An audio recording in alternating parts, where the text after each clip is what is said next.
Hello student of class 12th, once again we are here with a new video and this is the last video of the chapter atom. In this video we will discuss about the explanation of de Broglie on the Bohr's second postulate, but before that few definitions are there which is very important. We had discussed in the previous video about energy levels. So what is excitation energy? The minimum energy required to excite an atom in the ground state to one of the higher stationary state is called excitation energy. If you remember that energy level diagram for hydrogen, so for n is equal to 1 we had seen the energy is minus 13.6 electron volt, and for the higher level when the infinite is there, n is equal to infinite, the energy is 0, and after that electron leave the atom and the atom become ion. Now what is excitation? As we had see the definition here, the minimum energy required to excite an atom in the ground state.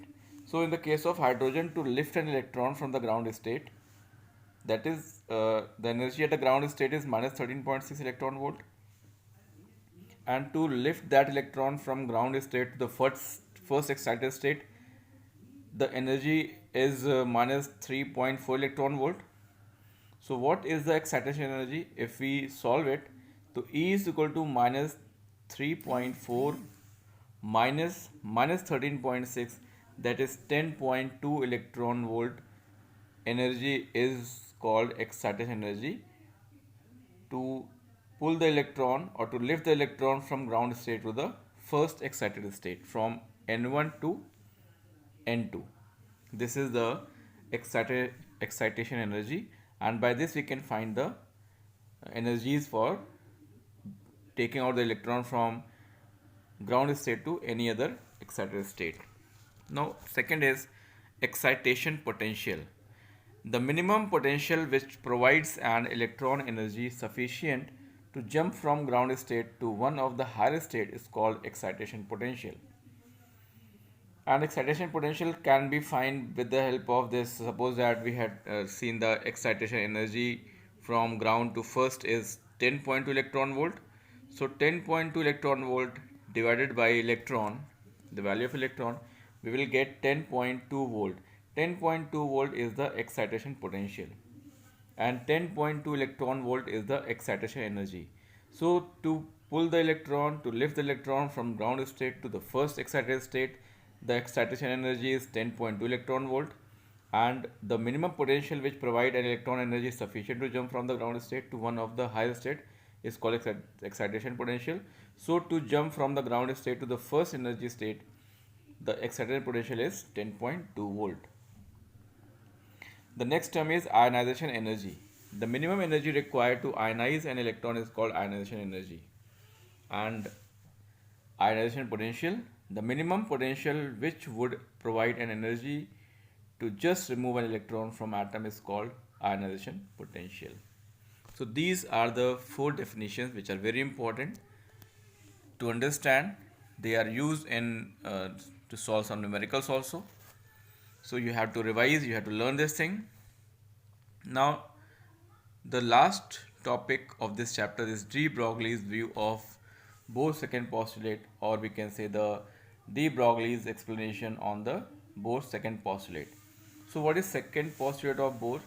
It states that the angular momentum of the electron orbiting around the nucleus is quantized. That is L. What is L? L is the angular momentum and it is equal to mvr. If you remember, we had discussed in the class 11th the angular momentum.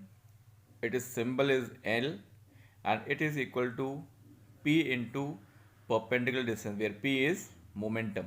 So L is equal to mvr. Remember this thing.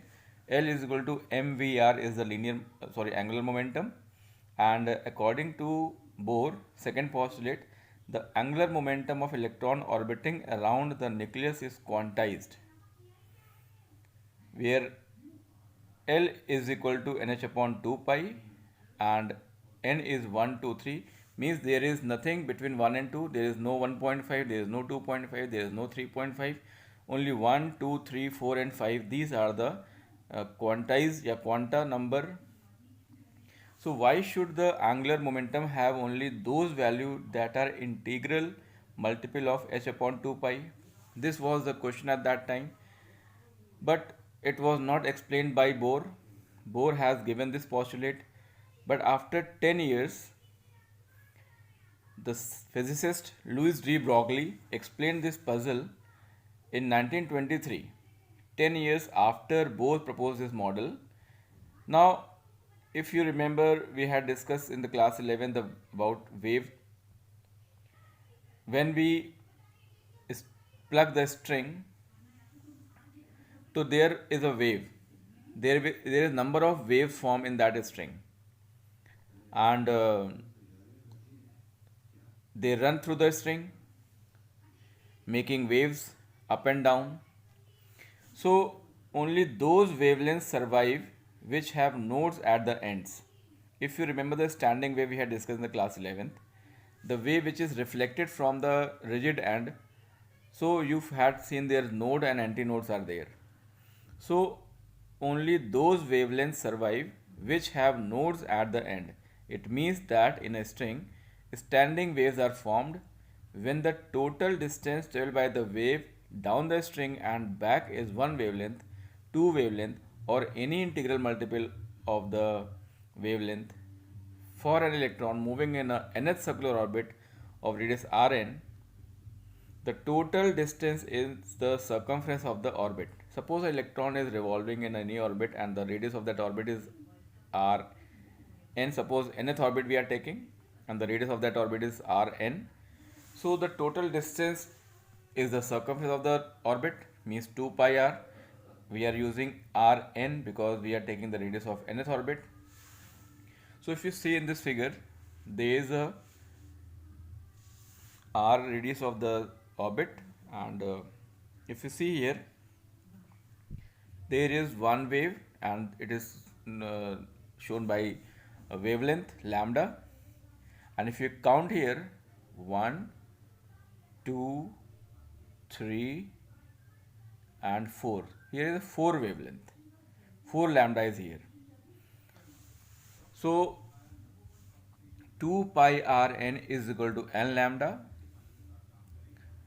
Now here if we count, there is a 4 lambda, so it is Rn, and here n is 4. If we take n is equal to 1, so that is 2 pi r n is equal to lambda, where n is the value of 1, means for the first orbit there is only one wavelength, 1 lambda. If it is 2, means second orbit, there will be 2 wavelength. If it is 3, there will be 3 wavelength. If n is equal to 4, there are 4 wavelength, means this, like this we can calculate. So 2 pi r n is equal to n lambda, and de Broglie also explained this, that electron when revolve in the orbit, since electron is a very small particle, so when it moves, when it has some velocity less than the velocity of light, it forms wave, and this is called matter wave. And since it has mass, it has some velocity, so it has momentum p. So de Broglie explained this momentum and related with lambda by lambda is equal to h upon p, where p is mv. mv means momentum, linear momentum. So lambda is equal to h upon mv. So we can put 2 pi r is equal to n lambda. In the place of lambda we can put h upon mv, or we can take mv on that side, so mvr is L, and mvr is equal to nh upon 2 pi, or we can say L is equal to nh upon 2 pi, where n is 1, 2, 3. If we are talking about the first orbit, means n is equal to 1. If we are talking about second orbit, so L is equal to 2h upon 2 pi. If we are talking about the third orbit, so it will be 3h upon 2 pi. And how can we find it? We can calculate the number of wavelength, number of lambda. So this is the explanation given by de Broglie about the second postulate of the Bohr's. So revise, learn this thing from your NCERT. And there are some limitations of the Bohr's postulate also. So what are the limitations of Bohr's model is there? The Bohr model is applicable to hydrogenic atom. Hydrogenic atom means the atom which likes hydrogen. Suppose that hydrogen He plus Li plus 2. These type of atom are called hydrogenic atom. It cannot be extended even to mere two electron atoms such as helium. Difficulty lies in the fact that each electron interact not only with the positively charged nucleus but also with all other electrons. So what is the difficulty here? The difficulty is each electron is interact not only with the nucleus but also interact with the electron which is around it.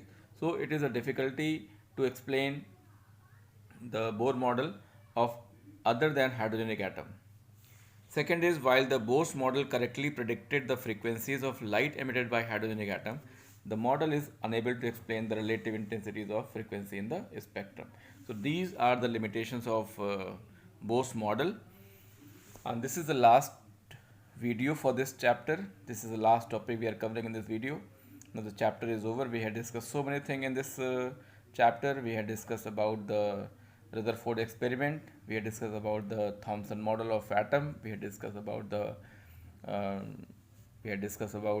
observation made by Rutherford and the conclusion, how the nucleus was found, the closest approach, impact parameter, and energies of electron in the radius of the orbits, velocity, frequencies, wave number. There are so many spectrum series, atomic spectra we had discussed, Lyman, Balmer, Parsons, Brackett, Fund series we had discussed in this chapter. So you have to revise all these things. These are very important for this chapter, and so many questions asked in the board exam. So you have to revise from your NCERT, solve the in-text question, solve the chapter and text question, and if you have any problem, you can call me on my number